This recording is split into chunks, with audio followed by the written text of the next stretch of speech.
Assalamualaikum warahmatullahi wabarakatuh. So, insyaAllah today saya akan share untuk system development practical training for CS110 CSC 397. Bahagian saya untuk keterangan tentang sistem pembangunan sistem maklumat lah. Dan saya Cik Gamal, Ahmad Kamrul Zaman Osman. Dan seterusnya kita akan tengok dari segi sistem development ni kita sebagaimana kita dah belajar dalam ITS 2332. So we got kita ada 5 phases lah sebenarnya. Planning, analysis, design, implementation and maintenance kan. So most probably semua kita dah faham apakah prosedur ataupun documentation yang kita perlu buat di sepanjang system development. So, apa yang kita belajar dalam ITS 332 itu boleh kita implement dalam kita punya practical training in terms of documentation lah. All the proposal, SRS, SDD, software requirements tu, lebih kepada information system engineering tu amat baik untuk kita corporate kita punya kita punya practical training kita lah dalam kes ni. So kita akan refer balik semua documentation dah kita buat dalam ITS 332 to be implemented dalam kita punya practical training di bawah sistem development lah iaitu dia punya documentation. Dan saya share sikit beberapa function yang perlu ada dalam sesuatu sistem, iaitu kita kena lihat bahawa sesuatu sistem tu dia perlu meet dengan beberapa function yang kita katakan requirements lah yang perlu ada bagi satu sistem, iaitu function kita boleh add new records, add new data, kita boleh edit. Ada yang misconception edit, dia kata kena letak edit tu maksudnya just cut maksudnya dia paste data baru tu add. So edit ni maksudnya dia retrieve data yang lama, record lama, dan dia ubah mungkin certain value lah dan attributes. Dan yang ketiga adalah kita boleh view, kita boleh nampak soal record, dan kita boleh delete existing record. So bonus tu kalau you boleh search, dan you boleh dapat lah record-record yang mungkin search by numbers, nombor ID, search by something lah name dan sebagainya. So itu additional lah untuk kita dapatkan kita punya sistem yang baik. So function add ni macam saya demo ni, function add ni lebih kepada if we got one form lah so kita buat satu sistem mesti ada form kemasukan data entry data yang baru. So bila ada data yang baru, kita boleh gunakan contohnya kita boleh add. Dalam kes ni saya bagi admin lah. Lepas tu admin ni boleh add boleh add siapa, boleh edit, boleh view. Maksudnya admin dia boleh add any data yang dia nak dalam satu sistem. So bila dia ada option ni, so dia boleh maintain lah sistem tadi. So mungkin ada staff baru masuk, so dia boleh add staff tu, record dia, data dia dan sebagainya. So dia boleh gunakan ni untuk add new record kepada sistem dalam case tadi lah. Okey, lepas tu bila dia dah add tu, dia boleh edit. Maksudnya after dia add new records, dia boleh edit balik record-record yang baru dia add tadi. Contoh staff baru tu ada, mungkin awal ni dia tak ada nombor ID staff sebab dia baru masuk so after a while baru dia dapat nombor staff tadi, barulah dia boleh edit dalam maklumat staff tadi. So dia boleh ada option edit. Contohnya Ahmad Kamrul Zaman 156337, nombor ID tak dapat lagi awal tu. Lepas tu saya 2 minggu saya dapat. So admin kena edit balik saya punya info tadi. So saya kena retrieve balik nama saya Ahmad Kamrul Zaman mungkin, dan baru dah masukkan nombor staff saya, dan baru dapat nombor gaji lah sebagainya. So itu function tu mesti ada. So first function is you can add, second is you can edit the entry yang you dah add tadi, dan yang seterusnya ada you boleh view. So maksudnya bila record dah banyak you boleh masukkan, you boleh view, bukan pergi kat database.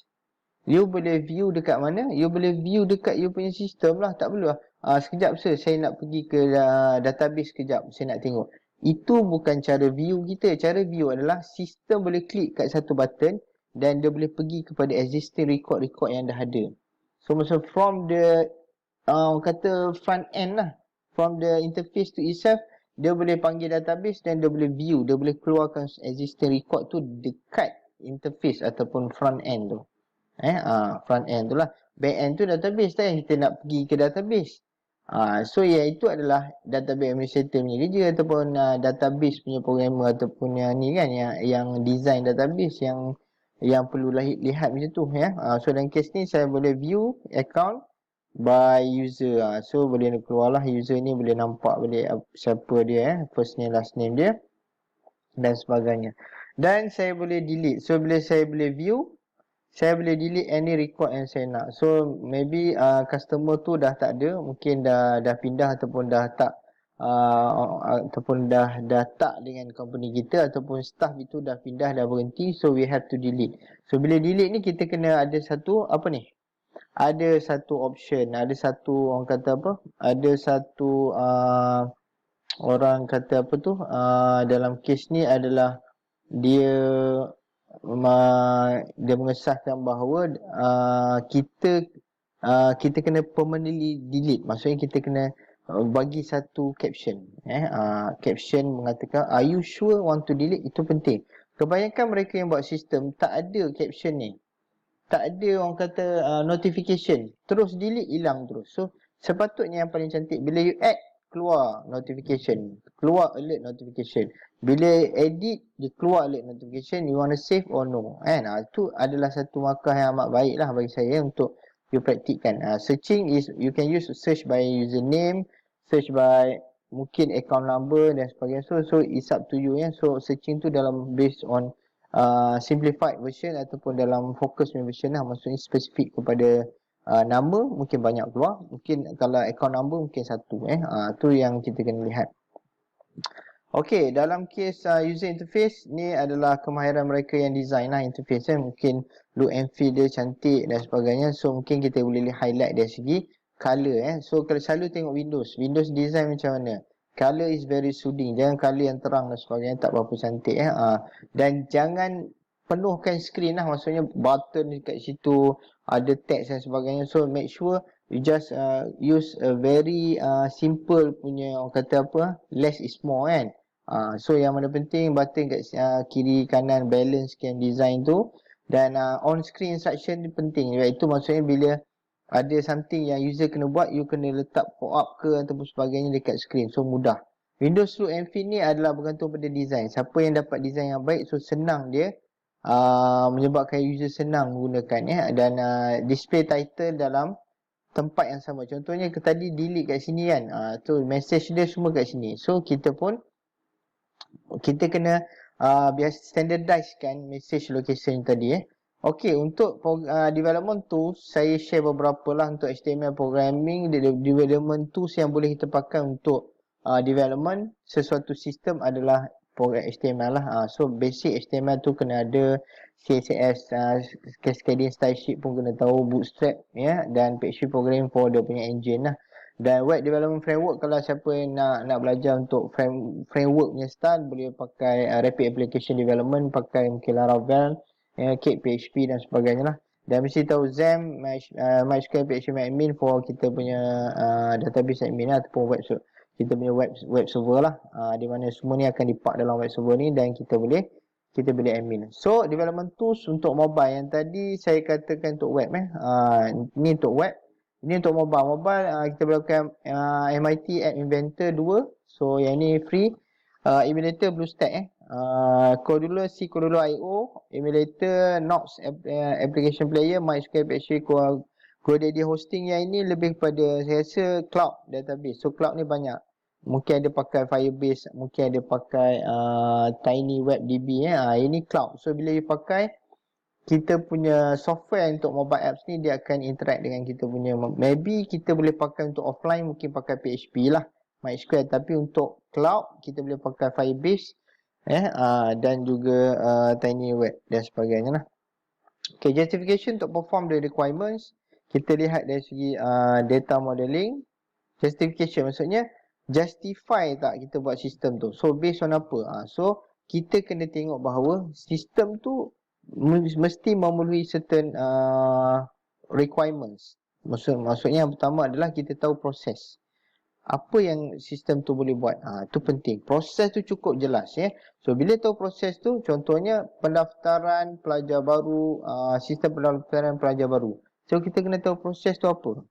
Proses yang terlibat dalam sesuatu sistem tu. So you kena tahu di data flow diagram, what are the common entity, what are the common entity, what are the relationship kan, dan sebagainya. Jadi entity data flow relationship diagram ni lebih pada data design lah, structure. So ERD ni penting sebab data design tu amat dia akan support proses modeling ya. Sebab apa?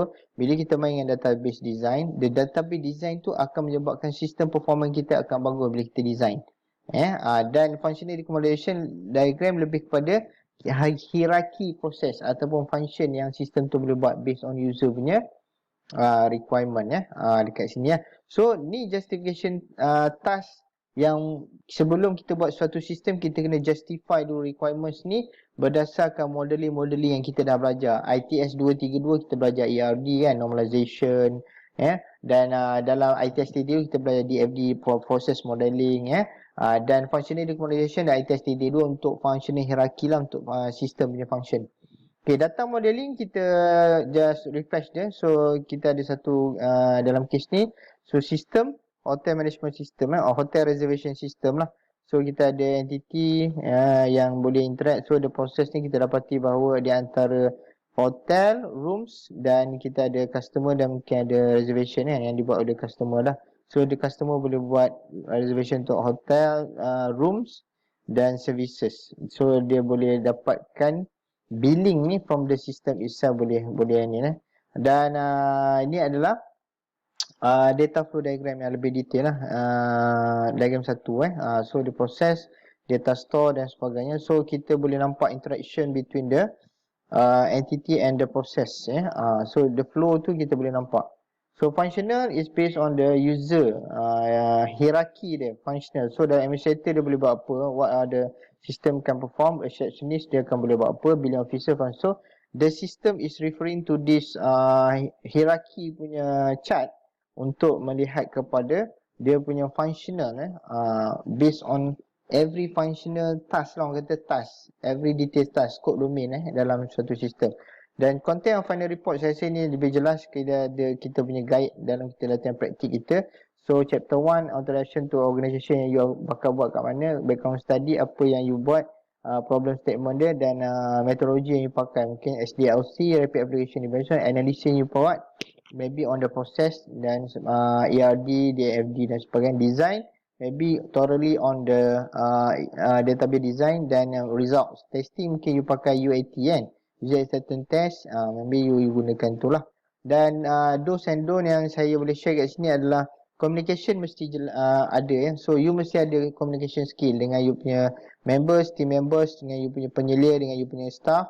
Dan mesti selalu buat exploration, new thing. Pergi kat YouTube, belajar sendiri, tak perlu harapkan staff dekat situ lah, dan learn new knowledge. So kalau benda tu kita tak pernah belajar, kita buat, kita belajar sendiri, self study, and then kita creatively thinking macam mana kita nak solvekan problem tu, dan kita create sendiri. So banyak kat YouTube, banyak sangat. Saya rasa tak perlu orang kata orang guide sangat lah, sebab ini adalah practical kan. So our self punya responsibility. So sample rejected project, saya rasa static data weight, static weight memang tak ada database.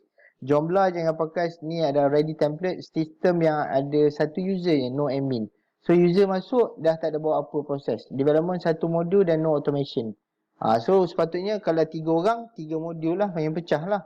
Seorang buat modul untuk map, seorang buat modul untuk dia punya entry form yang baru, seorang untuk admin. So pecahkanlah you punya modul tu kepada 3 orang kalau you buat bertiga lah dalam case tadi Dan subject to be focused before you buat system development untuk practical adalah ITS 232 for database foundation, 332 for system development framework dan sebagainya, 318 for web programming. So bagus untuk you dapatkan knowledge before kita pergi ke practical. dan design untuk Photoshop untuk multimedia. Yang itu penting untuk kita punya look and feel design tu. Alright, so itu